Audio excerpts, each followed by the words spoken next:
ऋतु परिवर्तन के साथ में टेम्परेचर, ह्यूमिडिटी, हवा ये सब बदलता है। जितनी गति से ऋतु बदलती है उतनी गति से हम अपने आप को बदल नहीं पाते। उन कारणों से हमारा शरीर बीमार पड़ जाता है। मेरा नाम डॉक्टर हेमेंद्र कुमार मित्तल। मैं वर्तमान में ईएसआई हॉस्पिटल रोहिणी में मेडिकल सुपरिटेंडेंट के पद पर काम कर रहा हूँ और पिछले 25 वर्षों से एक वॉलंटियर के रूप में एकल विद्यालय फाउंडेशन और एकल की आरोग्य फाउंडेशन की एक्टिविटीज़ से जुड़ा हूँ। मैं और मेरे धर्मपत्नी आरोग्य शिक्षा, हेल्थ केयर एजुकेशन के लिए मन से कार्य करते हैं, क्योंकि हम समझते हैं कि अगर बीमारियों को पहले से ही अपने से दूर रखा जा सके तो हम इलाज की आवश्यकता नहीं पड़ेगी और जो सेकेंडरी और प्राइमरी और टर्शरी जो हेल्थ इंस्टीट्यूशंस हैं उन पर जो इस समय एक भार है बीमार व्यक्तियों का, वो कम हो सकता है।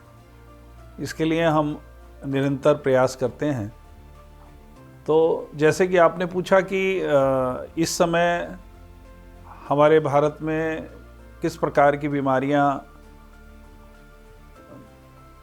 सीजनल ज़्यादा हैं, तो मैं आपको बताना चाहता हूं कि भारत ये एक ऐसा देश है जिसमें कि 6 ऋतुएं हैं और ऋतु परिवर्तन के साथ में टेम्परेचर, ह्यूमिडिटी, हवा ये सब बदलता है। और परंतु जितनी गति से ये ऋतु बदलती है उतनी गति से हम अपने आप को बदल नहीं पाते, अपना खान पान ठीक नहीं कर पाते, अपना पहनावा ठीक नहीं कर पाते और उन कारणों से हमारा शरीर बीमार पड़ जाता है। जैसे कि आजकल आपने सुना होगा कि बहुत कॉमन है फ्लू। कॉमन फ्लू के नाम से लोग इसे जानते हैं।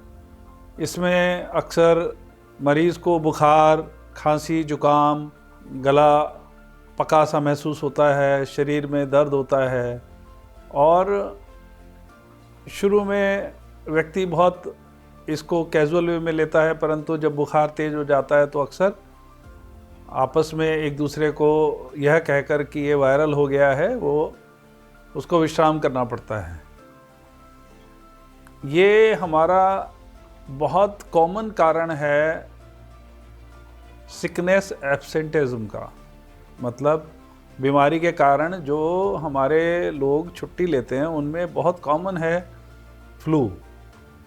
और इससे बचा जा सकता है कि ऋतु परिवर्तन के समय हम ध्यान रखें, ठंड से बचें, खुद को गर्म रखें। जैसे अब टेम्परेचर लो होता जा रहा है तो अपने आप को गर्म रखें।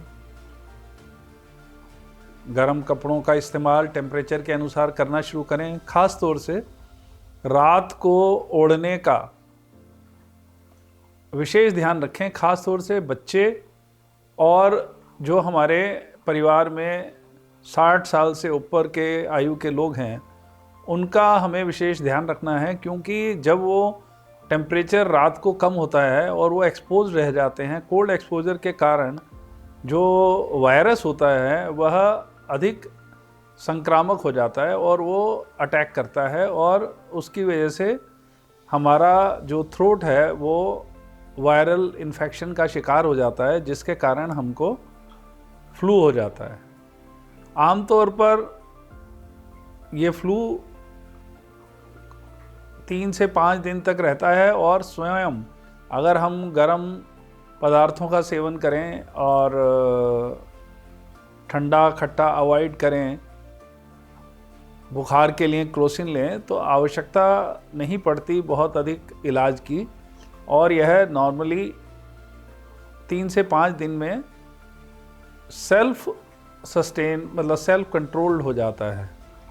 परंतु कई बार इम्यूनिटी कम होने के कारण इसमें जब बैक्टीरियल इन्फेक्शन साथ में हो जाता है तो तेज़ बुखार हो जाता है और कई बार न्यूमोनाइटिस जिसको न्यूमोनिया बोलते हैं, मतलब फेफड़ों में भी इन्फेक्शन चला जाता है, तब डेफिनेटली हमें एंटीबायोटिक की आवश्यकता पड़ती है। तो मैं ये समझूंगा कि फ्लू होने पर ज़रूर किसी चिकित्सक का एडवाइस ले लें, सलाह ले लें और अपने को स्वस्थ बनाएं।